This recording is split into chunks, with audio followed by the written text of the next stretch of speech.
Ladies and gentlemen, this session is on the Indian gold market. What next?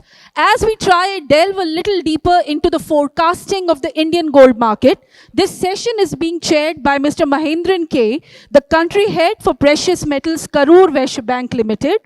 Our speakers for this session are Professor Dr. Sundaravalli Narayanaswami, the chairperson for Indian Gold Policy Center, IIM Ahmedabad. Mr. Vipin, Raina, the President Marketing for MMTC PAMP India Private Limited. Mr. Raman Walia is the Executive Director, Head of Commodities and Sales, APAC, JP Morgan Chase Bank. Mr. Mohammad Ayyob is the General Manager for SAM Precious Metals. Mr. Shivanshu Mehta, the VP for Bullion MCX and Director IBJA.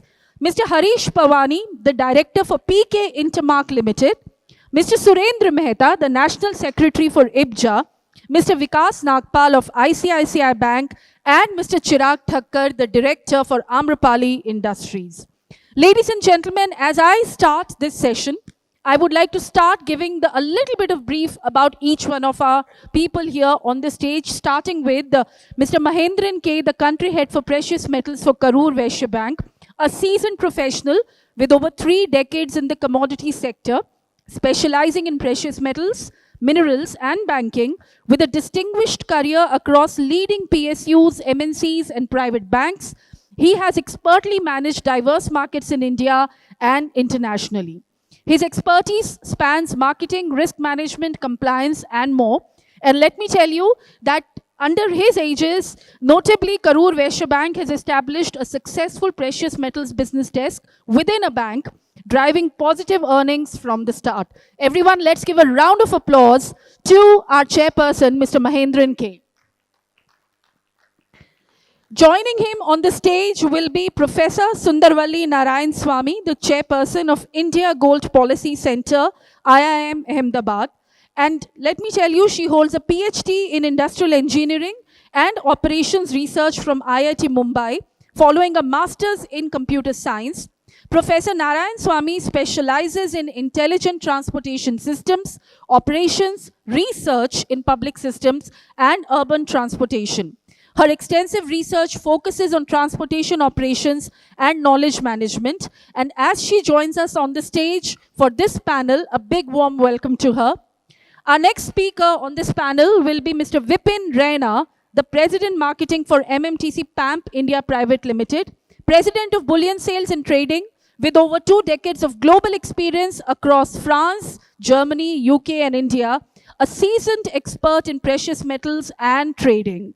Having been with MKS PAMP Group since 2002, he has held significant leadership roles. Our next speaker joining us on the stage will be Mr. Raman Walia, the Executive Director, Head of Commodities for Sales, APAC, JP Morgan Chase Bank. And Mr. Walia has been in JP Morgan, since joining JP Morgan in 2008 in New York and moving to Singapore in 2011, he has played a pivotal role in expanding the precious metals business across the region. He holds an MBA from Cornell University and brings a wealth of experience to his role in leading commodity sales in APAC. Mr. Mohammad Ayyob, the General Manager from SAM Precious Metals, is the Director of SAM Precious Metals. Mohammad is a seasoned professional with a wealth of experience in negotiation, budgeting, business planning, operations management, and sales. With a bachelor's degree in marketing management from Applied Science University, he brings a strong academic foundation to his role. Our next speaker on the stage will be Mr. Shivanshu Mehta. Mr. Mehta is a very well-known force to reckon with in this entire ecosystem.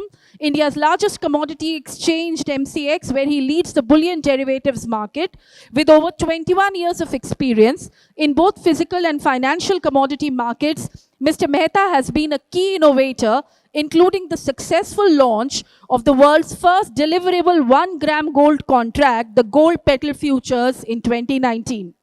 Our next speaker, Mr. Harish Pawani, is the Director of Peekay Intermark Limited. A prominent figure in the precious metals trade in UAE, Mr. Pawani has cultivated an exceptional understanding of the intricate bullion market. Mr. Vikas Nagpal from ICICI Bank is an esteemed leader in the financial sector. As a head of international sales, retail forex, bullion, and tech initiatives within the markets group, Vikas brings over 18 years of unparalleled expertise to the table with a robust background spanning 7 years in manufacturing and more than a decade in banking. He possesses a profound understanding of treasury operations, including forex and derivatives. Our next speaker, Mr. Surendra Mehta, the National Secretary for IBJA. He plays a crucial role in shaping and guiding the policies and procedures that govern the bullion and jewelry sector. Moving on, our next speaker for this session, Mr. Chirag Thakkar, last but not the least. Distinct honor to welcome Mr. Thakkar onto the stage, a highly accomplished professional with 13 years of experience in the import of precious metals. Mr. Thakkar's expertise and decision and dedication to excellence have earned him the prestigious title of Best Bullion Dealer Pan-India 4 times consecutively, recognized by esteemed organizations as IIGC, BFI and IIBS. His commitment to the highest standards in the industry has solidified his reputation as a leading figure in the precious metals sector. Ladies and gentlemen, if the India Gold Conference was an airport, then this is what we call a jumbo jet landing on the runway. One of the biggest panels ever on the stage. I leave this session in the hands of Mr. Mahendran K.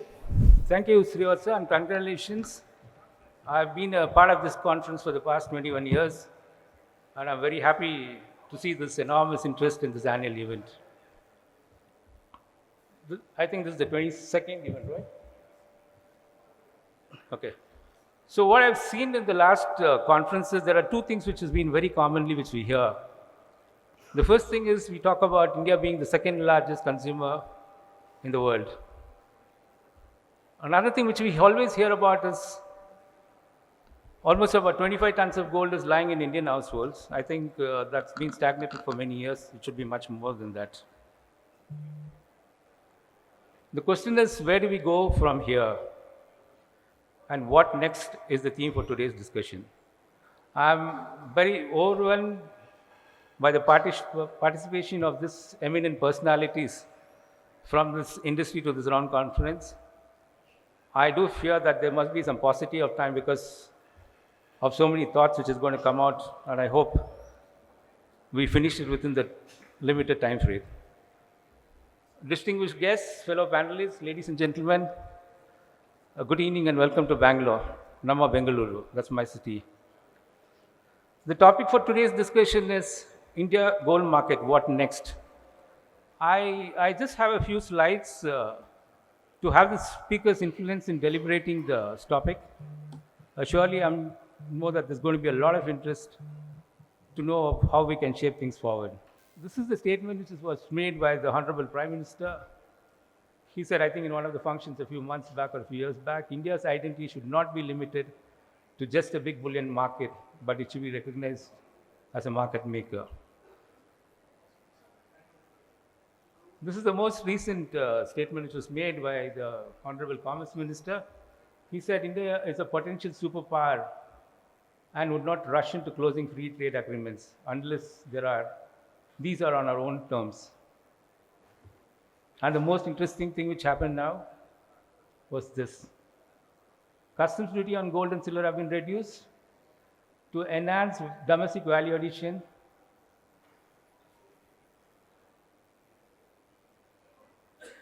To enhance domestic value addition in addition to gold and precious metals jewelry in the country. This gives you just a glimpse of how much of gold and silver has been imported, roughly about 800 tons and almost about 8,000 tons of silver. So this basically is the theme for today's discussion. And I would like to start with the lady first, Professor Sundaravalli. She's been heading India Gold Policy Center for quite some time, a thought center in shaping programs and policies and suggestions. The question to her is, considering the transformation over the years, do we have a roadmap in terms of where India is going to go next? Or is it just talking about operational aspects of this business? Are there any more liberalization measures which are expected to come in the near future? Good evening, everyone, and thank you, Mr. Mahendran, for inviting me to this roundtable and giving me the first opportunity to speak. Ladies first. Thank you very much. Thank you very much. I much appreciate this. Um, the question posed to me was, what about the roadmap? And is there a roadmap? I would like to think the answer for this would be both yes and no. When you say yes and no, I would like to elaborate on where yes and where no. Um, Technically speaking, in one of the morning sessions as well, we saw about multiple verticals which are all there in the gold business, right from mining, to refining, to the processing, to the applications, to the jewelry, and to the entire value chain. If you are going to look at the gold value chain, inside the verticals, perhaps people tend to think this is how the business should be conducted. So there is a roadmap individually for each of the verticals.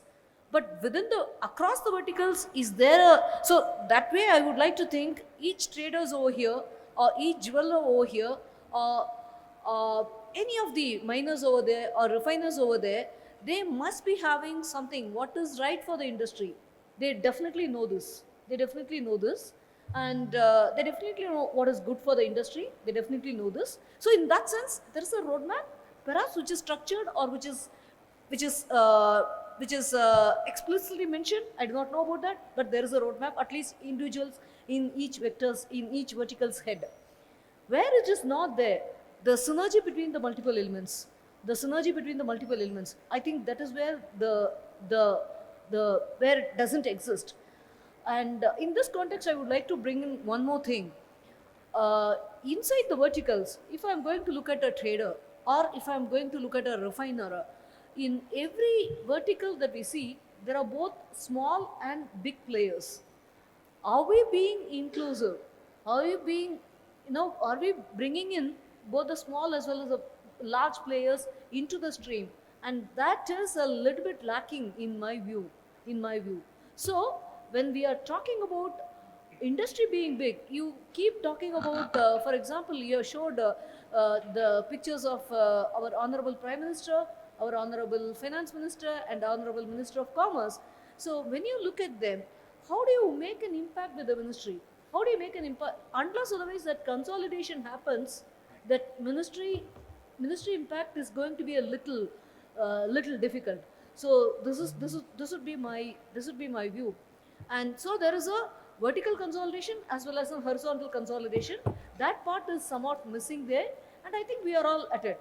And the next part, when I'm looking at the couple of slides that you mentioned, one important slide I would have liked to see, which I did not see. You showed us a very beautiful bar chart. You showed only about the import, but you didn't mention about the exports, and that's where our money comes from. That's where the value addition comes from. When we are importing something, we know there is no value add to us. There is no value add to us. Where India can make strength. India, when you look at things, our strength lies in our size, our volume. Just go and ask any of these verticals. Have you exploited your full strength? Have you leveraged your full volume? Predominantly, the answer would be no. And this is where I think we have to come together on a platform, and that is where I think we have to build up that consolidated strength. And for that synergy building is very important. And when you look at the next part, the recent one, we all talk much about the import taxation reduced by the finance ministry in the recent budget. In our annual report, in IGPC's annual report this time, we had talked a lot about this. Our policy paper, our policy chapter in this, we have discussed a lot about this. We said very clearly, the differential taxation has to be cut down.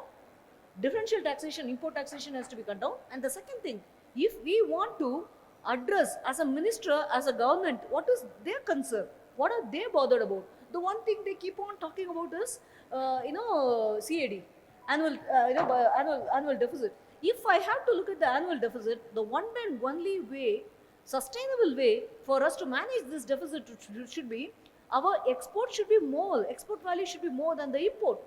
This is what we said in our report. Okay, I got your point. Like the three things which we're talking about is synergy. One is focus on exports, and then the other thing is about consolidation. Yeah. Okay, I thank think you. that's all from my side. I think that's all from my side, and let me give it to the other panel Thank members. you. Thank you. My next question is to Mr. Vikas.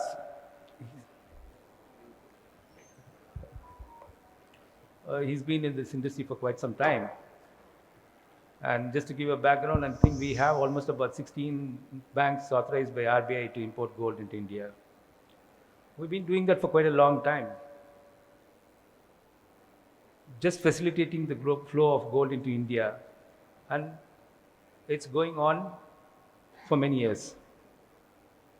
What next? If there were no consignment imports, in addition to that or further to that, do you envisage a full-fledged Indian bank globally positioned in the bullion market? Thanks, Mahendran. You always ask a very tough question. Huh? Tough people have to be asked tough questions. See, I'll tell you, when I become a bullion bank, the person next to me supplies gold to me, right? How will I get gold from him? Huh?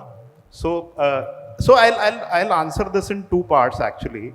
See, the first part is that when you talk about bullion banks globally, I think the bullion banks have a lot of experience in terms of, I would say, access to various markets, the foreign markets, their reach, their presence globally, and the kind of different regions they work with. I'll draw a parallel to it. See, we deal with foreign portfolio investors in the bank, right? And these foreign portfolio investors, they are FPIs, and they deal largely with global custodians. Why they deal with global custodians? Because of custodians having reached to various markets, right? Global markets and all. So, and their experience in handling their custody. No doubt Indian banks are moving towards becoming a global custodian or regional custodian. So, to answer your question, yeah, Indian banks can become global banks with a bit of experience, with a bit of reach and access to the global markets.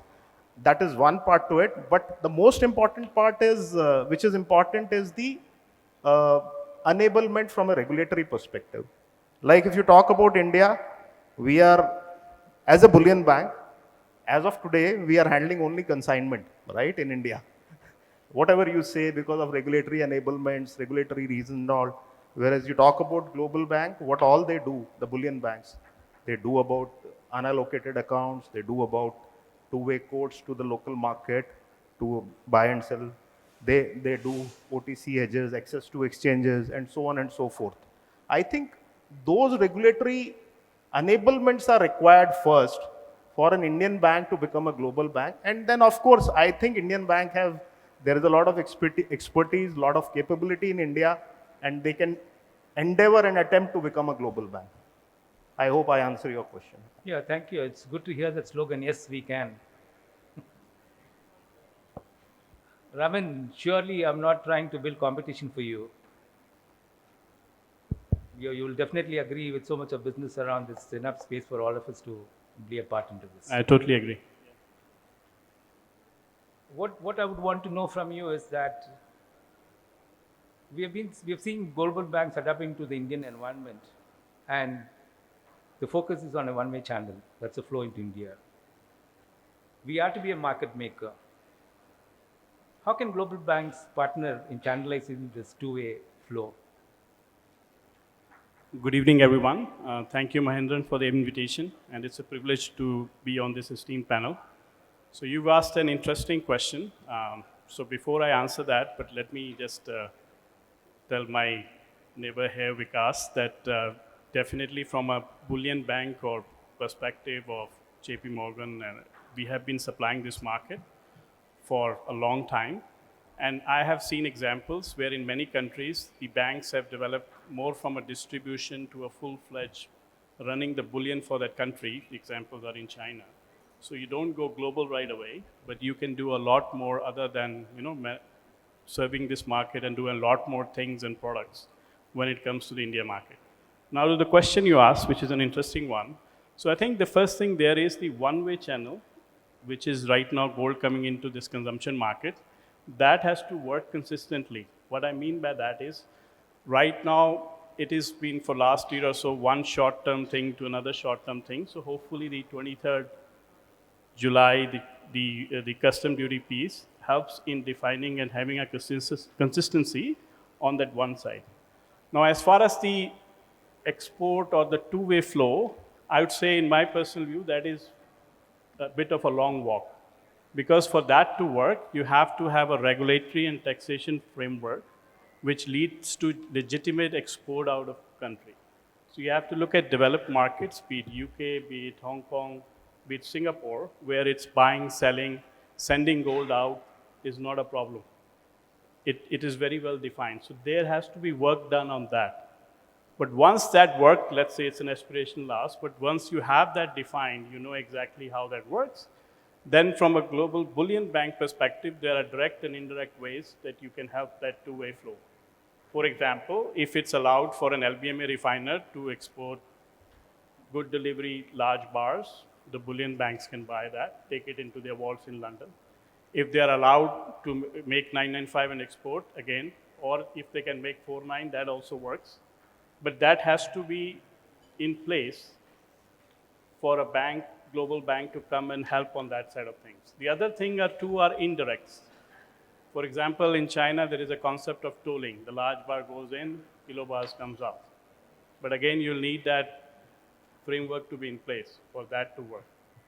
The last one is where we have scrap from countries like Thailand that goes to many refiners globally, and the bullion banks pick up the bars from there. So they help in a way the scrap going out, getting converted into bars. And I don't want to go through details, but there is a way they help in the funding chain. So those are my thoughts. I do believe you can think about it. It's a right way to look at it, but it is a bit of a long walk to get there. Thanks, Raman. You're talking about good delivery bars. Now I think I need to go to Mr. Vipin. Every jeweler here in India is a refiner. The customer walks into his shop, he goes to the backyard, melts it, and makes a full touch gold. I don't think the capability of refining or recycling is low in India. Considering the huge refining capabilities, and I think almost about 30-40% of the gold which comes into the jewelry shop is recycled. Why is it that the Indian good delivery bars are yet to go international? So I think Raman already answered something. See, as far as export is concerned, I don't think from the regulatory perspective anyone is stopping it. Yes, there are some conditions attached to it which doesn't allow us to do the export. So those regulatory constraints, if removed by the government, the international market will welcome any refined gold made in India. Another thing which is attached to that is on the so-called good delivery stature. Now most of the banks overseas, and let's put it this way, apart from India or Asia, everywhere LBMA good delivery bars are traded. They don't accept anything else. Even the China, the non-good delivery silver is now been stopped almost. There is a double KYC that has to be done if one has to access that particular market. We have been after the government to open up this market so that the two-way trade can be done. That will give us some bargaining power. India importing 800-900 ton annually. Scrap is almost 200-300 ton annually in India. That scrap can be, converted into a good delivery bar to be exported out. That way, at least, I don't know today's scenario, but we may become some sort of a market maker as far as the pricing is concerned. Because today everything is getting imported and everyone knows once it goes into India, it's not going to come out. So that's the biggest drawback that we have when we talk about market making or price setting in the international market. Another issue that we have in India is not everyone is interested in upgrading their technology and the KYC system, wherein you want to refine today, you want to stop refining tomorrow because you have made enough money. So long-term investment, no one looks at it. That is another biggest drawback for the Indian market. When people come into this market for a short-term gain, that is bad for the market. And another thing, what we have seen over the past many years now, this market is still not regulated. Most of the time, even when we talk about scrap getting, collected and refined, no one wants to do the documentation. They still want the scrap to be off the books. Now, in that scenario, not much can be done about it. Now we heard that, certain states, they have found gold which can be mined. Now, if those gold can be mined and, that comes into the market, and we are not into the export zone by that time, then it will have a big effect for the domestic market. I think government, now that they have taken the bold step of reducing the custom duty, may also look at opening up this market. Maybe there are some concerns from the government side why they have been slow in opening this particular sector. I mean, earlier, everyone have seen in this market how gold was getting exported and, the same gold was coming back. There was round tripping happening. I think we basically indicated to the government that it has to be stopped. And when I say we, I'm not saying MMTC PAMP. The market gave the indication to the government to stop it. So that's where the 22 carat thing came into the picture. On top of everything, my feeling is, as the jewelry sector is recognized as a jewelry sector, the refining sector still doesn't have that recognition from the government. By recognition, what do you mean recognition? Recognition means there has to be, there has to be a policy defined which runs for a long period of a time. If I want to invest something today and the policy gets changed every 6 months or every year, my investment goes down the drain. You have to understand that. We have been in this industry since 2012, and in this last 11 years, 12 years that we have been, servicing this industry, there have been 3 times big hiccups that have come in. And those has affected the refineries, all the refineries. I'm not even talking about ourselves. And when you do a huge investment, our investment at that particular time was the tune of 230 crore. So, when you are investing such a huge amount of money, there has to be a policy. Now, without a policy, you can take a risk of running the show for 1 year, 2 years, 3 years. And I think one of the reasons why other refiners are not investing much is because of this. They are scared, what will happen tomorrow. So you want to sum it up by saying it's not the issue about the bar, it's the issue about regulatory constraints. Yes. I would want to take the question to Mr. Harish Bhai. See, the question which I want to ask you is the business between UAE and India influenced only by the custom duty factor? Can we see the reversal of law from India to US?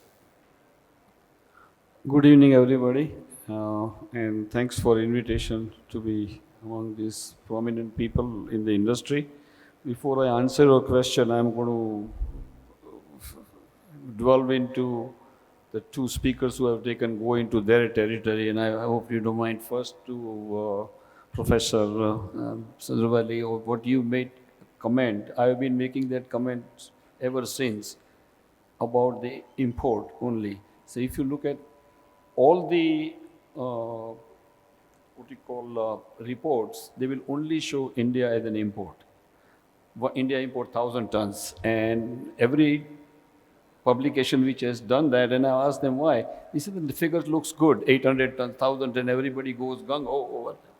So, but what is the net import. The net import probably is around 400, 500 tons. Value addition, it goes out, whichever way, whatever the schemes are going on, and of course the jewelry, it goes up, but they don't want to show that because then the numbers doesn't look very good.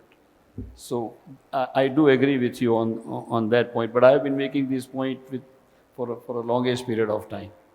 And second one to Vikas, one of my consignees. You talked about bullion banks, right? Now today you have a gift city. So it's just a question you can answer later on. Why not the Indian banks who have the capability, balance sheet and everything, set up a shop, a separate subsidiary in gift city, where you offer everything, all OTC contract, what JP is doing. And personally, I think it is doable. You can think about it and give you, let everybody know. And now to answer your question. So first of all, I want to say that UAE is the only country today in the world where bullion market is regulated by Ministry of Economy. Nowhere in the world, if I could be wrong, but if you know anyone, you just let me know. So that's the first. Are you trying to say that it's not regulated in India? No, it's not. Does any of the ministry come and, if there are bullion dealers sitting here, and the one is sitting next to me, does anybody from the regulatory authority come and actually audit you? I have an actual audit from Ministry of Economy. And when they started it, it's been a couple of years, but when it started it, I was one of the first few ones who were audited. Because they also did not know what to audit. But they said, okay, audit the big ones and we will know the experience, and then go, everybody else became piece of cake for them. And it's not only the bullion market, but the refineries are audited as well. So now to answer your question. So UAE and India have a very long trading relationship. Bullion happens to be one of the items we trade, whether it's gold, silver, been donkey's years. But yes, it is true that India is the most important market for UAE. The majority of the exports under normal circumstances actually come to India from UAE. And SIPA, of course, has been a big boon. But in a similar fashion, look at the gold jewelry manufactured in India. UAE is one of the largest customers. So there is a two-way trade, but in a different form. And the reason, now your question is, the recent reduction in duty has given the biggest boost to the UAE exporter. Because what it has done, that it has made the parallel market uneconomical. Okay. So from that perspective, yes.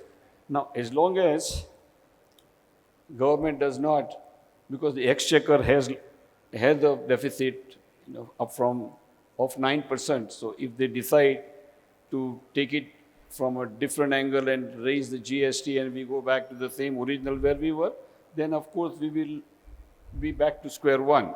But if it does not, and if it stays where it is, then the quota under SIPA, which is this year is 160 tons, we will complete it easily. You think about it, in the very first year we did only, at 120 tons, we did only 8.8 tons. So that's 160, and of course, going back over basically 200 tons in another 2 years' time, we will complete it. On the two-way trade, I have been suggesting for a long period of time that what India should allow is a certain percentage, let's say 50%, of the net import in a year. So you allow that export to happen so that you will not have with a duty drawback. So the duty you receive it back. So you will not have, so you allow it for 1 year. In 1 year, 50% of the net import. So it's not that market is very soft and everybody exports, and you have paid 15%, now you are claiming at 9%, so you have a 6% Exactly. So that arbitrage you are not allowing, but certain percentage, I feel it could be doable. World Gold Council is here, and here you have the India Gold Policy. I'm sure they can do some research on that and see whether it is doable or not. Whatever percentage, could be 25, 50%, but at least some is allowed. And it also happens when the market is soft. Market goes up, there is not much of a demand, goes into a discount. The international market knows that India would be supplying the market, and that it's not just a one-way street. And my final request is nothing to do with this one, is to actually customs, Indian customs, that whatever is coming under CIPA, the release and the checking of that is taking much longer than the usual channels. And right now, personally, I feel, and that's my personal opinion, right now, and then it's going to be... Talk about turnaround time later on. No, not turnaround. It's just that it takes about 2 to 3 days just to clear the cargo and allow it to sell it. On IBX, particularly. And I do not know how going forward it would be, because it's only been 1 month. Today is 23rd. It was exactly 23rd of last month at around 11 o'clock, 12 o'clock your time, when the duty was reduced. So custom is having a huge deficit in their revenue. So I don't know whether there would be enough cooperation going forward to release the cargo. So, I mean, it's just a request. And I want somebody to look into that. Okay. I think Chirag is itching to talk furthermore, take up with what Harish Bhai left. Okay, it's always been a representation of the industry just before the budget to go and ask the government to reduce the budget. 15% to 6%. Quite a big jump. So what next? Before sharing what next, I'd just like to add a small comment what Harish Bhai just said. India is a regulated market because any gold coming into the country has been imported by the banks. We are not directly regulated by any agencies being an importer. We take it from banks and so on. Yes, so let's say if there is no auditors coming into our offices and checking the audits, just because of a reason that the incoming of the metal is coming directly away from the banks, nominated agencies. Coming back to what next, just going a little bit back, earlier we had lots of ways to import gold and silver into the country. Since last month, we have been on a very right track that there's only one way that you can import the gold into the country. Obviously, TRQ is there, which is going to be a part of the importing channel into the country. But I'm sure now we are back to 2015, 2016, wherein now we can talk about market making, price making, because since last 5 years we have been just talking that okay, idhar se ye metal aa gaya. Now this is being imported from this channel, this channel, this channel. We have been busy taking solutions on those parts. I think now we are back on track, and now we can talk about what could be the next gold policies, what could be the major steps we should take for the country, for the Indian gold policy. That's what I see. I mean, why can't you go a little more specific instead of being generic? So, being more Don't specific. tell us that make custom duty zero. See, making custom duty zero is not a solution. Even increasing or decreasing duty is not a solution. Solution is a uniform way of importing gold and silver into the country, having a traceability of the whole value chain from where the gold and silver is imported, and at the end of every fiscal year, government should know what is the balance of gold and silver being imported and it is there within the country. Then we can talk about the two-way trade. As of now, let's say, for the sake of discussion, government allowed a two-way trade, given a quota of, let's say, 40% of what is imported into the country. Now, just for example, today the market is at a discount. Now, me being an importer exporter, I'll start buying into the metal from the local market. I'll start exporting. if I'll just take 4 or 5 tons from the market, down the line, 1 and 1.5 months, again, market will be back to premium. And again, we'll be in the same situation where we are going to call our banks and international banks. Now we need metal, you please send the same metal back to us. 80-20? So, no, 80-20 was kind of a situation that we saw. That was because of a cat situation. This is what I personally know. There might be different reasons, but 80-20 was a situation, a step which was taken forcibly by the government.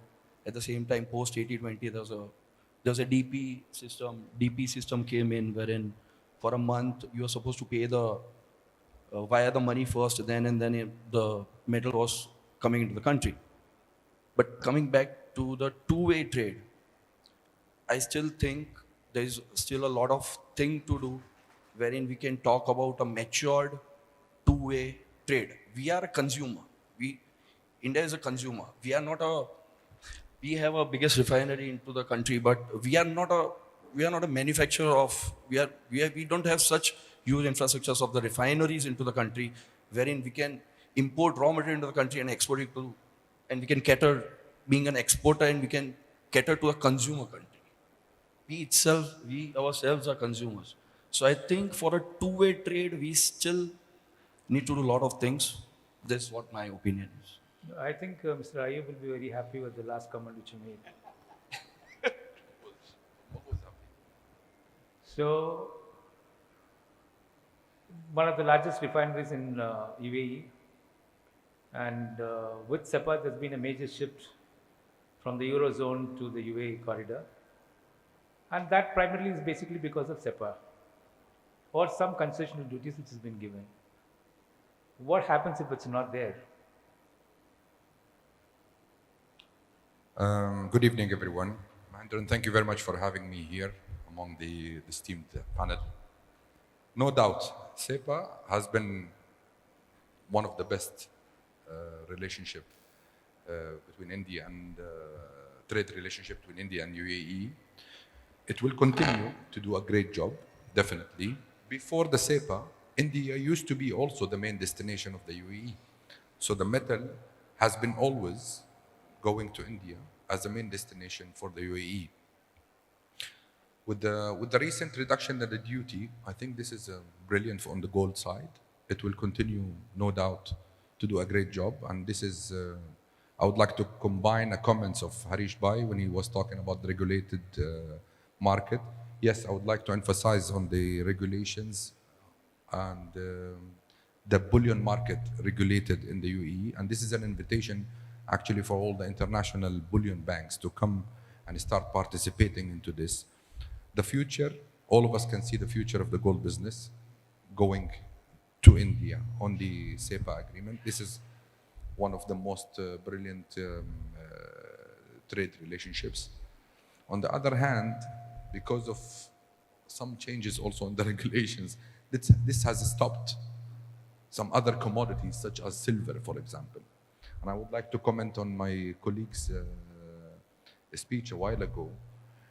Yes, we are also getting into expanding and investing more in the infrastructure, hoping to get more and more on the business, especially on the silver side. With the recent changes of the duty reduction, this has completely stopped other commodities such as silver, whereby on the UAE side, there has been no changes on the duty structure, and the jewelry has been still continuing to come in without any changes on the duty structure. You know, we also look forward to see what is going to happen. For sure, no doubt, on the gold side, it will continue to do well. Now, on the other side, on other commodities such as silver, we look forward for a good decision as well that will enhance the movement of the silver also from the UAE to India market. Mr. Surendra Mehta, a century-old association of bullion dealers and jewelers. It's always been in the forefront taking up issues. In India, we have a lot of stakeholders. We have manufacturers, we have exporters, we have refiners, we have karigars, so many people in this supply chain. And at times we see that one benefit to one particular group is seen as a deficiency to the other group. Besides all this, can we see one unified body on par with maybe international agencies to take care of the complete bullion fraternity? I think this is what is being tried by World Gold Council by making IAGS, Indian Association for Gold Excellence Gold Standard. But see, we need to see things in different perspective. The objective of, I would rather categorize the entire industry into only two segments.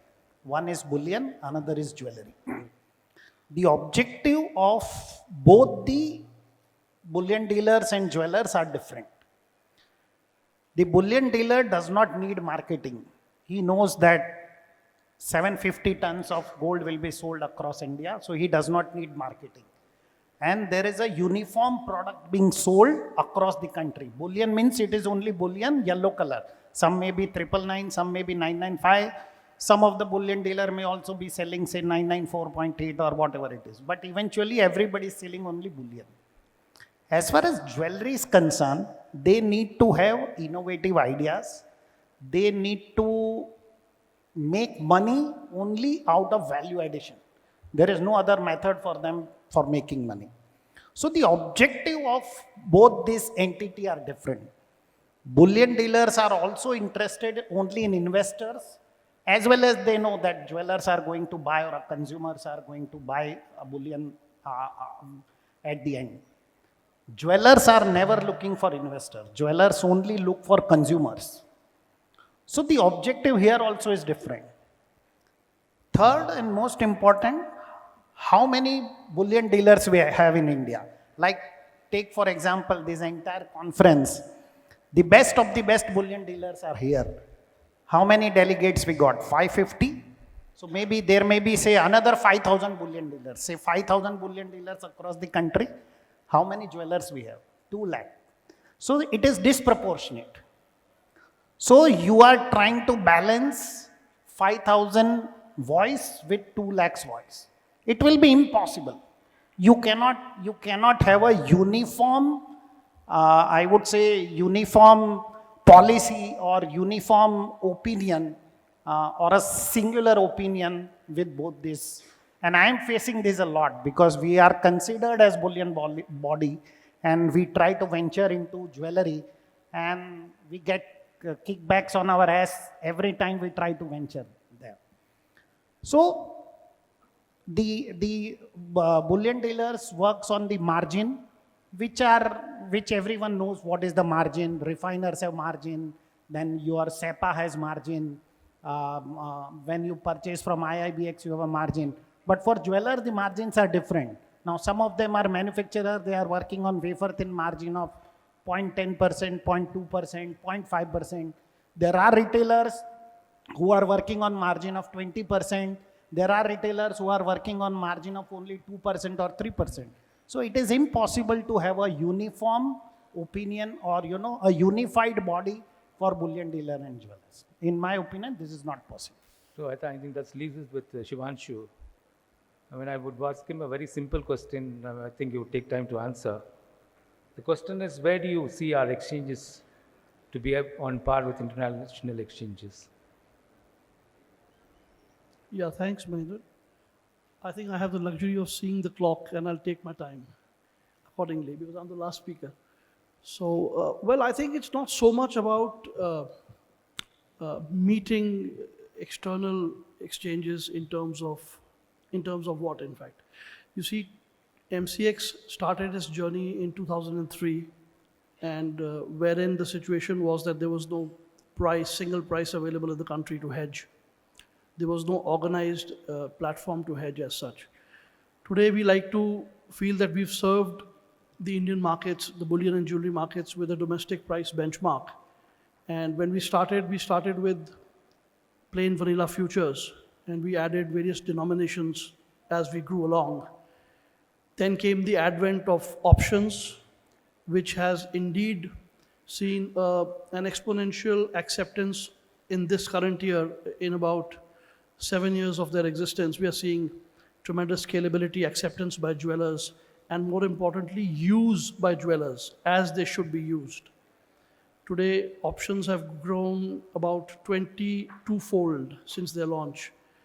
And I can share with you that our futures and options kitty of bullion is doing anywhere between $4.5 billion of average daily turnover today as we speak. So it's been a journey interwoven with the growth and the organization of the bullion and jewelry industry. It continues to be so. It will always be so. That is what commodity exchange platforms like us are supposed to do. We have like to approach this in a two-pronged manner. One, as Sachin said sometime back in his speech, developing this as an asset class, giving the industry tools by which to hold on to gold and silver as an asset class. We were the first exchange in the whole world to launch a 1-gram deliverable contract called Gold Petal, and it has seen tremendous numbers of delivery. Our contracts provide a demat or an electronic holding and accumulation with a diverse, wide and deep order books, the liquidity of which is evidenced. So having said that, then came along indices. We've launched indices, and we have also, in line with your theme of this session, Viksit Bharat, we, in line with the Atmanirbhar Bharat vision, we for the first time set the MCX good delivery norms that include responsible sourcing, financial, technical audits by international auditors, and we have empaneled a set of 5 domestic Indian refiners, and their gold is being delivered via our contracts at par with the LBMA. That, according to us, is what, how we serve this, the refining industry as well. The quality refiners who have come of age, their bullion gets delivered here. It aids recycling, it reduces dependence on imports. So these are some of the contributions. Having said that, what has yet to happen here, if that is what the intent of your query was, of course, let me also give you the statistics that MCX, by number of lots traded, our gold contracts are at number 3 in the world, and our silver contracts are at number 2 in the world by number of contracts traded. That is a symbol of liquidity. Having said that, the spot is yet to evolve here. While the EGR has come in, and there's a lot of thought behind it, effort behind it, but yet there are some challenges with GST, which are yet to be tackled. But when I say spot, the IIBX also is a venture which we hold very closely to our heart, being promoters of IIBX along with the NSC, the BSC group of companies, CDSL and NSDL. We are seeing some green shoots there, and at a nascent stage, we have seen about more than 1,100 tons of silver, if I'm not wrong, and about 24 tons of gold delivered thus far. Mr. Ashok can further delve into this. But one must also understand that spot exchanges are always driven by regulatory support, which we have seen tremendous from IFSCA. Also government policy support, which Shanghai enjoys. So it is not something so unique that, when people look at India, UAE, SIPA being operationalized through the IIBX, how many of us know that in Shanghai Gold Exchange, there is a rule that the first transaction after import has to be compulsorily, mandatorily transacted on the exchange platform. So that's not something so startling. So it's good to build contracts around policy, which is very fair, what IIBX is trying to do. There are certain external and certain internal factors which are being ironed out in making this process streamlined, which will take its own time. India, as far as gold policy is concerned, Surendra Bhai has touched upon a topic, bullion and jewelry being slightly two separate children, if I might say. What I was trying to say is that bullion should be given some kind of a investment type of focus by the government, like the UK does. You should have a slight differential treatment, maybe, when it comes to promoting investment versus wearing jewelry. This could be an area which could be looked at. Dichotomous policies definitely need to be looked at very, very seriously, because sometimes we feel that one policy aids organized trade, but then some lacuna comes in somewhere and the country goes into discount for months and months. so the parities get disturbed. So these type of things need to be looked at, and I'm very sure with the participant profile, we are yet to be there.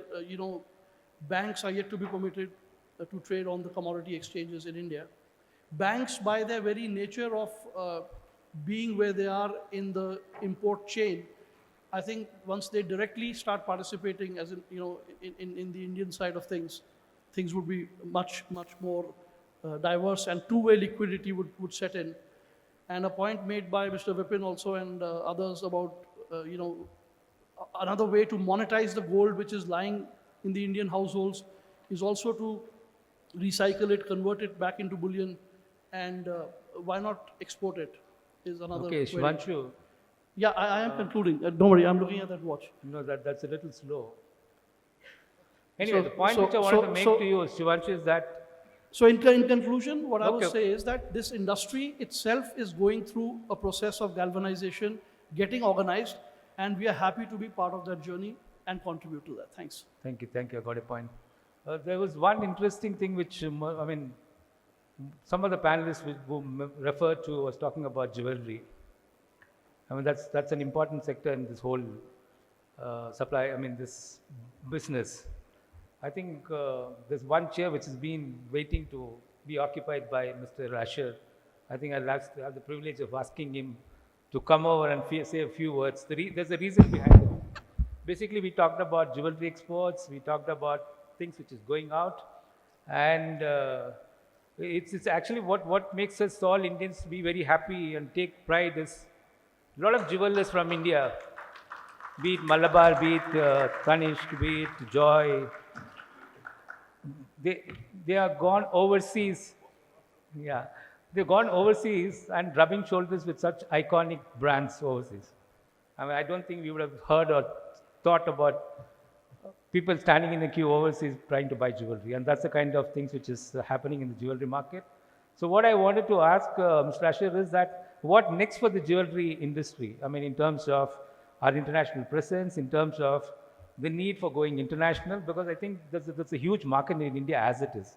It's not that you shouldn't be going out, but from a context of what Professor was talking about and what Mr. Harish was talking about, moving things out from India to get India into a different platform. Thank you for coming. Thank you for surprising me by calling on the stage.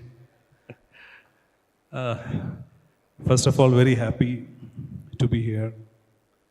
And we heard all the experts from various segments of the bullion, banks, the bullion dealers, and policymakers talking a lot in detail about the bullion and the responsible buying and all these things. We are very happy that there are a lot of people to take care of the raw material for us, the bullion, and whatever bullion we buy are being purchased from responsible sources. Now to answer your question, what is the next? Sitting in India, we are very happy that recent government policies are very positive for the industry, and all of us know the gold usage or the gold jewelry usage. It is not only an investment for Indian consumers, but it is there in their life over ages, in their belief, the divinity. So India see a very good future, especially in the organized sector, a very good future in the jewelry business. And the confidence of the consumer are increasing, mainly because whoever purchased last year, their price have gone up, their assets have improved. So a lot of positiveness is there, which we were witnessing the last 1 month after the budgets. Now taking it to global, that is a very important point, because the craftsmanship of India the karigars' art, their sweat put in this jewelry that is very popular across the world. So being an Indian company, it is our responsibility to make sure whatever product we take it outside, it is not only representing our brand, it is representing the country. And any product, any detail of the process we do in the product's manufacturing or selling outside India, we are representing India. So it is very important and it is our responsibility to make sure the brand India is well respected across the world and also in India. Because government have been very positive with us. It is our responsibility to make sure that we also do our duty to make sure that whatever we do is legal, ethical and responsible. So nothing much to say in the middle of all the big people sitting here, but I see a lot of positiveness in India and across the world. We have a big role to play. Thank you. Thank you for your views. I actually wanted to ask, go for the last round. I think we got about less than 5 minutes left to ask what is going to be the wish list. But to summarize most of them, one point which was common in all your submissions was that inconsistencies in policies. I think that's one thing which I've seen here. Uncertainties in terms of customs duty, GST and things like that. Plugging of loopholes. I think Chirag was talking about it. We've got to gone back to a system of what it was in the past. And there's no alternate channels to thrive on the second channel of business. So I think I will do away with that wish list of all of us. But I just got one small slide to make it more easy. The theme of today's discussion was India gold market, what next? I mean, if we need to go to the next level, yeah, it's okay, 2 minutes over. These are the points which was being mentioned here. One is the market maker, international exchange, supply to the world. That talks about refining, finalization of gold, jewelry trading hub, bullion vault to the world. In terms of priority, what do you think is the most wanted to move ahead? I think that could be your concluding words. I think I could start from Mr. Vipin. A quick... What was the question? For us to go to the next level, what's going to be important? To market maker, it's two-way trade, international exchange, supply to the world, refining, finalization, bringing back the gold which is there in the house loans. I think I will go with the supply to the world because we have more than 30 refineries in India. As a refiner, you will definitely say that. So if the policy is set, India can become a big exporter. That's for sure. Shivanshu? I think India being Sone ki Chidiya, etc., and they say 25,000 tons under the below. And unfortunately, the 25,000 is not changing at all for the past few years. That 25,000 tons figure has never been changing for the past few years. No, that's exactly all the more reason why I support financialization of gold in India in one way or the other. Okay. Surendra bhai. Well, I think financialization of gold, we need to have the innovative financial product like what we have in China to expand our gold market. And unless the money flows into the market through the investors or through the consumers, the industry cannot grow. That is why we are limited to 750 tons since last 10 years only. Okay. Professor? I think all of them are important, but the prioritization would be financialization of gold. Okay. And the end goal, somewhere, I keep saying this, India should be the gold capital of the world. I think in the last conference I answered here. So I want to go with the majority here. I think financialization of gold is very important. And why it is important, it is evident that today if you see, in total import-export of the country, right, roughly around $700 billion of import is happening, right? And when you talk about export is $450 billion. I'm talking about goods. So the net deficit in goods is $250 billion. $250 billion is a gap between import and export. And out of that $250 billion, I would say 50 billion is a gold import, which is 20% of the deficit is because of the gold import. So my sense is if there is a financialization happens, probably it is a step towards reduction of current account deficit, which is there. So I think that can probably bring the deficit down. Okay. Yeah. I'd just say the consistency of regulatory policy, taxation policies, along with the international exchange, I think that's where a lot of work has been done by Mr. Ashok Gautam on the IBX side. So from a global bank perspective, that changes the way we supply gold into India. So that I think is a right step. It's work in progress, but I think that could have a change in overall spectrum of things here. I'm also with the majority, but international exchange, you would need, okay, IBX has it, but then there should be a two-way flow allowed. And probably if you want, what you call, bullion vault to the world, LBMA hasn't tried anything else outside of London. Maybe LME has, but they don't have it. International exchange, I think finalization of gold, this is the, Can't hear you. these are the key elements to accomplish all the other elements. According to me, I believe being a market maker, if you be the market maker globally, I think every other achievement can be done very easily and nicely. So being a global market maker and you get everything down there, what is there in the ship for what next for the gold market. Almost all the points are important, and I would agree with him. It should be market maker. We should be the market maker. I thought you would go for jewelry trading hub. Anyway, good. So thank you all for this good conversation which we had.